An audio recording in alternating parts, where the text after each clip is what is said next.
Good morning વિદ્યાર્થી મિત્રો.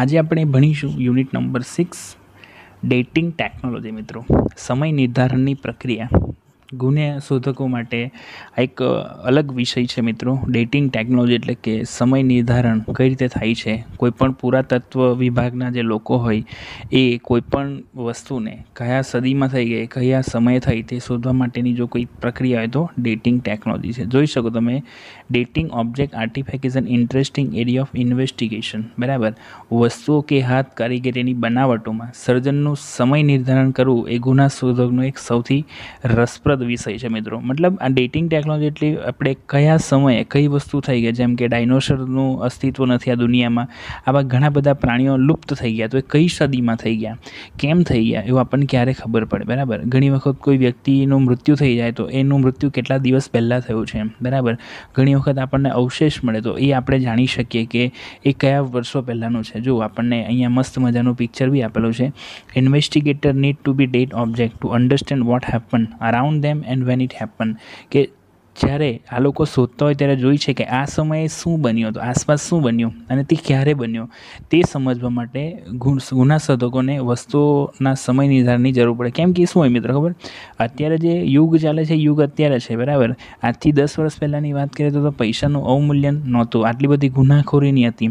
એટલે કયા સમયમાં આ વ્યક્તિ હતું, પ્રાણી હતું, જે અવશેષો મળે ને મિત્રો, તો એ સમયની સંસ્કૃતિને સમજવી પડે. તમે એસએસમાં શીખાશો કે પેલી ઘણા બધા તમને ઇતિહાસના રાજાઓના તમને જોવા મળે છે કે it also help understand what the time of history particular object was use. બરાબર, કે આપણે મમ્મી એમ કહીએ ને મિત્રો, ઇતિહાસમાં તમે શીખાતી મમ્મી છે. બરાબર, તો મમ્મી જ્યારે મળે તો તેમાંથી કયા સમયે ઓબ્જેક્ટ વોઝ યુઝ, કયા સમયે આ ઓબ્જેક્ટ યુઝ કરવામાં આવતો.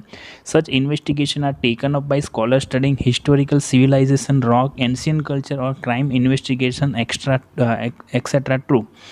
કે તજજ્ઞો ઐતિહાસિક સંસ્કૃતિઓ, ખડક, પ્રાચીન રીત રિવાજ કે ગુના શોધકો વગેરે અભ્યાસ કરીને આ પ્રકારની તપાસ હાથ ધરતા હોય.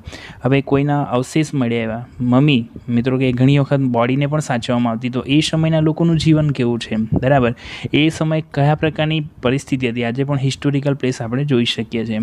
અહીંયા જોઈ શકાય મિત્રો, several technique are use to establish the age of various ancient natural object and artifact. Various method are base on radio activity. કેટલીક ટેકનિક વિવિધ પ્રાચીન કુદરતી વસ્તુઓ અને હાથ કારીગરની વસ્તુઓનો સમય નિર્ધારિત કરવા ઉપયોગમાં લેવાય છે. મિત્રો, ઘણી બધી વસ્તુ છે અને તેમાં સૌથી મહત્વની હોય તો રેડિયો એક્ટિવ એટલે મિત્રો કિરણોત્સર્ગ પર આધારિત છે. કે આ એક આખી પ્રોસેસ છે કે જેના દ્વારા એ લોકોને ખબર પડે કે આ કોઈપણ અવશેષ છે કેટલા સમય પહેલાં અમને મળી આવે. એટલે રેડિયો એક્ટિવિટી એટલે કે કિરણોત્સર્ગ છે. Our method radiocarbon dating, radiocarbon અને કે or carbon 14 is a form of element carbon. It is unstable and weakly radioactive. મિત્રો, દરેક વ્યક્તિ હોય કે પ્રાણી હોય, અહીંયા કહી છે રેડિયો કાર્બન કે કાર્બન 14 એ કાર્બનનું સ્વરૂપ છે. તમે કેમેસ્ટ્રીમાં ભણ્યા હશો, કેમેસ્ટ્રીવાળા સર તમને હજુ ક્લિયર કરશે કે કાર્બન 14 કોને કહેવાય.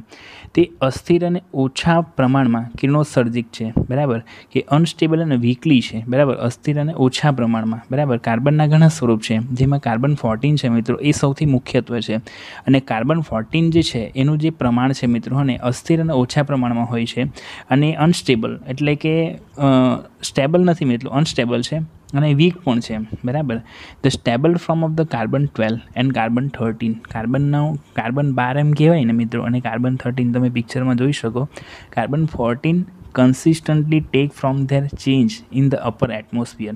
જેમ જેમ એમ કહેવાય મિત્રો, 12 અને 13 એ કાર્બનના સ્થિર સ્વરૂપો છે. બરાબર, કાર્બન 14 સ્વરૂપગત થાય છે અને ઉપલા વાતાવરણમાં જતાં સ્વરૂપ બદલી નાખે છે. જેમ જેમ આપણે ઉપર જઈએ ને તેમ તેમ કાર્બન 14 એનું સ્વરૂપ બદલે છે. તો આ એક કાર્બન 14નું પ્રમાણ છે મિત્રો, અને લાંબા વર્ષો સુધી એ કોઈપણ જગ્યાએ રહી શકે છે. પણ સમયની સાથે કાર્બન 14નું પ્રમાણ બદલાય છે. Plant and animal tech in carbon 14 through out there life time. મિત્રો, વનસ્પતિ, પ્રાણીઓ, ઇવન આપણે પણ બધા, બરાબર, તેમના સમગ્ર જીવનકાળ દરમિયાન કાર્બન 14 લે છે. આપણે એવું કહીએ છીએ કે આપણે ઓક્સિજન જ લઈએ છીએ, પણ ઓક્સિજનની સાથે કાર્બન 14 પણ આપણી અંદર હોય છે, એની સાથે પ્રક્રિયા કરે છે.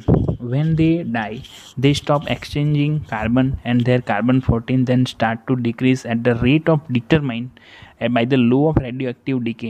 મિત્રો એમ કહેવાય કે જ્યાં સુધી કોઈ પણ વનસ્પતિ, પ્રાણી, સજીવ જીવતો હોય ત્યાં સુધી પ્રક્રિયા જેવું મરી જાય ને પછી એ કાર્બન-14નું પ્રમાણ એમાં ધીમે ધીમે ઘટે છે, બરાબર. એટલે એ જે કાર્બનનું સ્વરૂપ છે એ ધીમે ધીમે ઓછું થાય છે, બરાબર. એટલે કે ફેરબદલી બંધ થઈ જાય, એટલે ઘટવાનું શરૂ કરી દે છે. The method is design to measure by the left of radio activity. અને આના દ્વારા ખબર પડે by knowing how much carbon is left in the sample the age of the organism when it die can be known, બરાબર. કે કોઈ પણ સજીવ કે તે ક્યારે મૃત્યુ પામ્યું તેના નમૂનામાં કેટલા પ્રમાણમાં કાર્બન-14 રહેલું છે તેના પરથી ખબર પડે કે કાર્બન-14 કેટલું બચ્યું. એ ઘટે છે મિત્રો, પણ બહુ ઓછી માત્રામાં. એટલે આના ઉપરથી લોકોને લાગે કે આ કોઈ 21મી સદીમાં થઈ ગયો, 19મી સદીમાં થઈ ગયો, 15મી સદીમાં થઈ ગયો, તો એમાં કોઈ પણ વ્યક્તિ, વનસ્પતિ, પ્રાણીમાં કાર્બન-14 રહેલું છે અને માણસ મરી જાય કે પ્રાણી મરી જાય પછી આ પ્રક્રિયા બંધ કરે અને જ્યારે બી અવશેષ મળે ત્યારે એમાંથી શોધી કાઢે કે એમાં કેટલું કાર્બન-14 છે. બીજી એક મેથડ છે. Other method are also use like archaeomagnetic dating. This is the base on reversal of magnetic field on the earth. પુરાતત્વ ચુંબકીય સમય નિર્ધારણ જેવી અન્ય પદ્ધતિનો પણ ઉપયોગ કરવામાં આવે છે મિત્રો. કારણ કે પૃથ્વી મિત્રો કહેવાય ને કે આપણી પૃથ્વીને ગુરુત્વાકર્ષણ પર છે અને કોઈ પણ વસ્તુને આપણે ફેંકીએ ને મિત્રો તો એ જમીન ઉપર પાછું આવે છે બિકોઝ ઓફ દેટ ગ્રેવિટી. અને તો જ્યારે આવી કોઈ ગુનાશોધકની પ્રવૃત્તિઓ હોય તો તે માટે એ લોકો શાનો ઉપયોગ કરે છે તો આપણને આપેલું છે. દાખલા તરીકે વૃક્ષ મળે છે, જો અહીંયા તમને દેખાય છે પિક્ચરમાં. Tree ring dating is another useful technique, બરાબર. કે વૃક્ષના થડના વલયોથી થતું સમય નિર્ધારણ એ પણ એક ઉપયોગી ટેકનિક છે, બરાબર. આ જે વલય છે ને મિત્રો, એ હવે આપણને જો વૃક્ષ કાપતા પણ હરખું જ દેખાય, પણ આના જે વલયો છે વલયો પરથી પણ ખબર પડે કે આ બીજી એક પદ્ધતિ છે કે જેના દ્વારા પણ આપણે જાણી શકીએ કે એમાં શું છે મિત્રો. Each year change occur within a tree factor like rainfall. દર વર્ષે જ્યારે વરસાદ પડે ને ત્યારે જોઈ શકો મિત્રો અગાઉનું જે હતું વલયો અને અહીંયા જે આપણને પિક્ચરમાં દેખાય છે એ વલયો અલગ છે. જેમ કે સિઝન બદલાય, બરાબર, પહેલી વર્ષની સાથે બદલાય મિત્રો, બરાબર. જેમ જેમ સમય જાય દર વર્ષે ચોમાસાની સિઝનમાં એના વલયો બદલાય છે. એટલે લાંબા ગાળે કે આપણને ખબર પડે કે એ સમયે કેવા પ્રકારના વલયો હતા. અને આ બધી વસ્તુઓ જે પુરાતત્વના જે લોકો હોય એ પોતે શોધી કાઢે છે. These changes can be seen from the right pattern within a tree trunk. These are used as a date fingerprint as a technique મિત્રો. અને એમ કહેવાય છે કે આ ફેરફારો વૃક્ષના થડમાં રહેલા વલયોની ભાતથી જોઈ શકાય છે. મતલબ એને જોનાર જે પદ્ધતિ છે એનાથી એ લોકો જુએ છે આ ટેકનિકમાં. અને થડના વલયોથી થતું સમય નિર્ધારણ એને ફિંગરપ્રિન્ટ તરીકે ઉપયોગમાં લેવામાં આવે છે મિત્રો. એટલે આ પણ એક ગુના શોધકો માટેની એક અલગ પ્રવૃત્તિ છે. એ હોપ યુ અન્ડરસ્ટેન્ડ. બહુ ઇન્ટરેસ્ટિંગ લેસન હતો. Thank you so much for listening.